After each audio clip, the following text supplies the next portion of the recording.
बिस्मिल्लाहिर्रहमानिर्रहीम नहमदुहु व नुसल्ली व नुसल्लिमु अला रसूलिहिल करीम।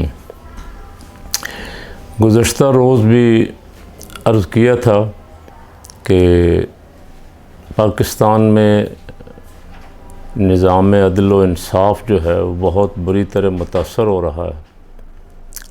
हुक्मरान और वो लोग जिनके हाथ में इस वक्त ज़माम इक़्तिदार है वो अदलिया से नाराज़ हैं कि अदलिया इलेक्शन के हक़ में फ़ैसला क्यों दे रही।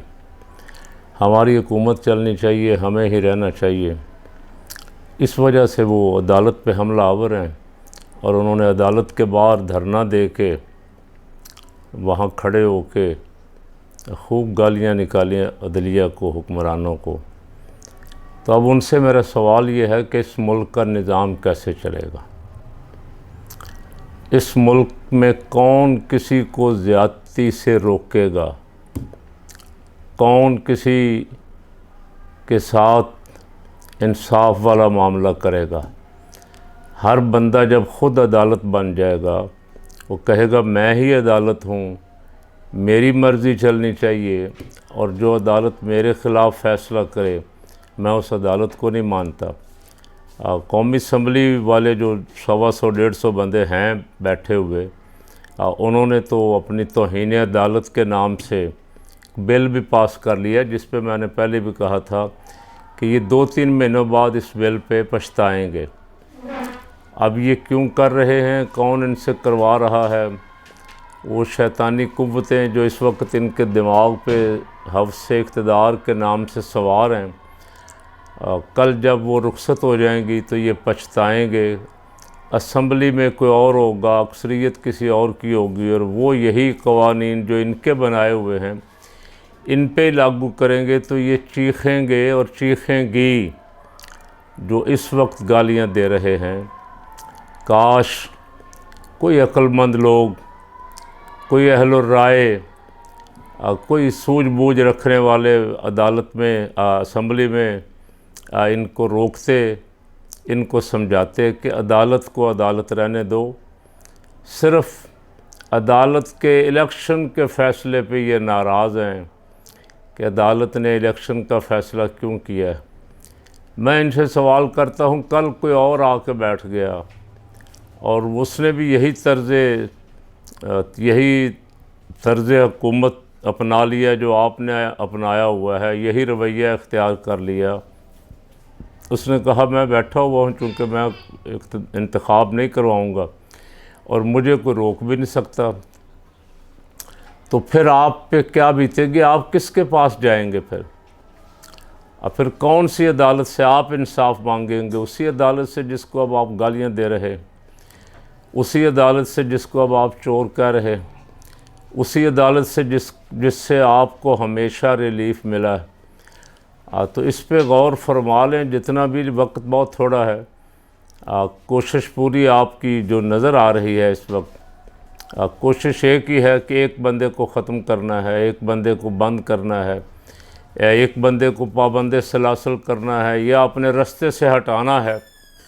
एक बंदे को तो आप कर लेंगे, 2 को कर लेंगे, 5000 को, 10,000 को, पूरी आवाम को कैसे करेंगे?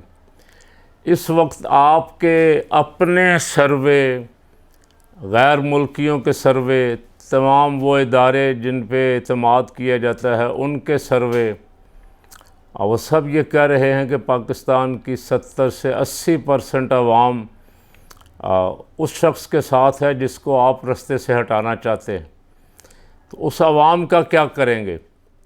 अच्छा, अगर आप फ़कीर की ये बात आपको गुस्सा लगे तो आपको अपना सर्वे करवा लें, और यकीनन आपने सर्वे करवाए हैं जिसकी वजह से आप इलेक्शन का नाम लेने के लिए और सुनने के लिए तैयार नहीं हैं।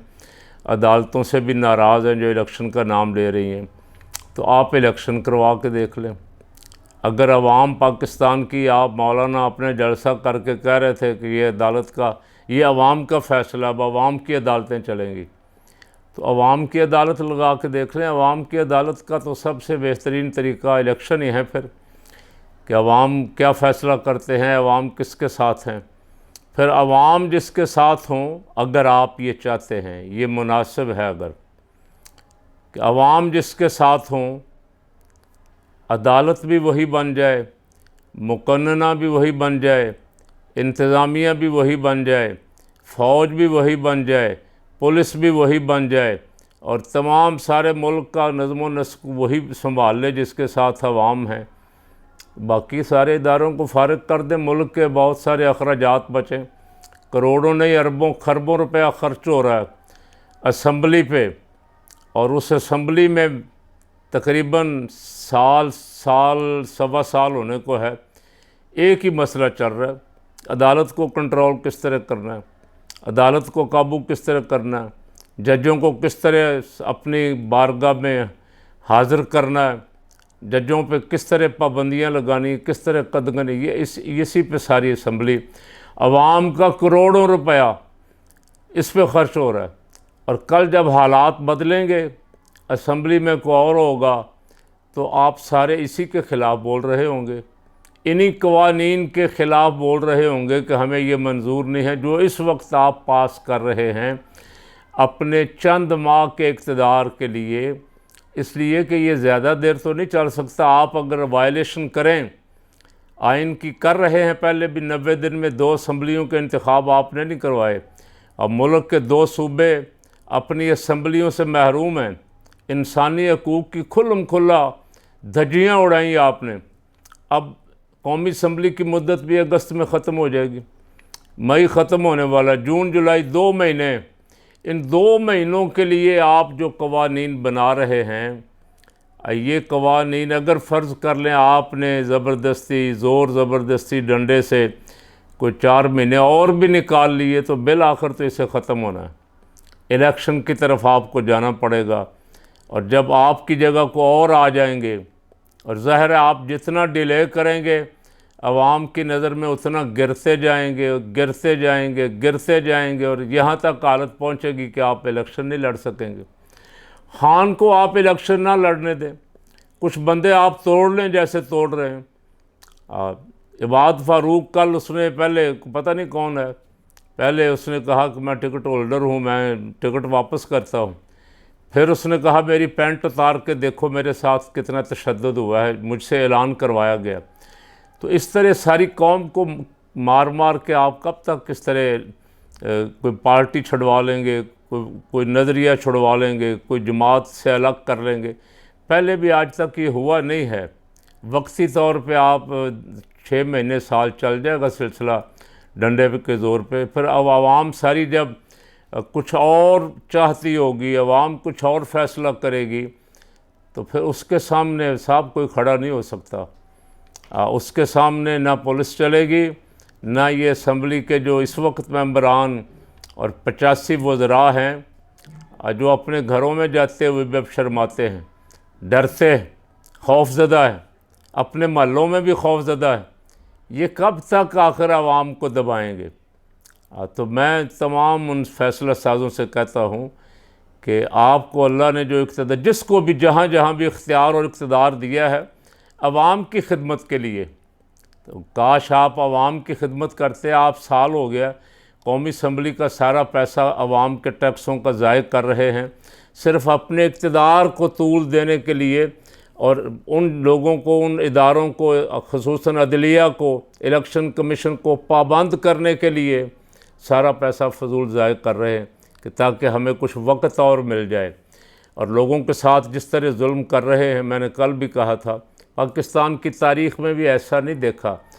फ़ौजी अदवार भी आए हैं, इस तरह घरों से उठाना, और जो घर ना मिले उसकी माँओं बहनों को उठाना, औरतों को घसीटना, औरतों की बेहुरमती करना, इंसानों की बेहुरमती करना, उस इंसान की जिसको मेरे आका मौला सल्लल्लाहु अलैहि वसल्लम ने इरशाद फरमाया था सामने खड़े होके, फरमाया था काबतुल्लाह, तेरी अल्लाह के यहाँ इस महीने में इस दिन तेरी बहुत हुर्मत है, लेकिन बंदा मोमिन की इज़्ज़त जान माल की हुर्मत तुझसे भी कहीं ज़्यादा है। उस इंसान की बेहुरमती हो रही है, चादर और चार दीवारी का तक़द्दुस पामाल हो रहा है और कोई बोल नहीं रहा। अदालतें भी क्या करती हैं, दूसरे दिन, तीसरे दिन, चौथे दिन बंदा पेश होता है, उसको रिमांड दे के फिर थाने के हवाले कर देती, फिर कोई नहीं पूछती कि इसके साथ ज़्यादती किसने की है। तो मैं अदलिया के जज साहबान से भी कहता हूँ, आपके साथ इस वक्त जो चल रहा है ये तो शुरू हो गया है, ये रहेगा, तो आप ज़रा जुर्रतमंदाना फ़ैसले करें। और जो अफसरान आइन और कानून की धज्जियाँ उड़ाते हैं और इंसानी हकूक़ की ख़िलाफ़ वर्जियाँ कर रहे हैं, लोगों के साथ जुल्म कर रहे हैं, उनको कटहरे में लाएं, उनकी छुट्टी करवाएं और मैसेज दें उनको कि कौम तो आपके साथ खड़ी है, अदलिया के साथ, और आप अगर कमज़ोर फ़ैसले करेंगे तो उससे मुल्क और कौम का निज़ाम नहीं चलेगा। और जब निज़ाम अदल व इंसाफ़ किसी मुल्क में कमज़ोर हो जाए, लाक़ानूनीयत हो जाए, तो फिर उसके नुकसानात आप मुझसे बेहतर समझते हैं। अल्लाह इस मुल्क की हिफाजत फरमाए।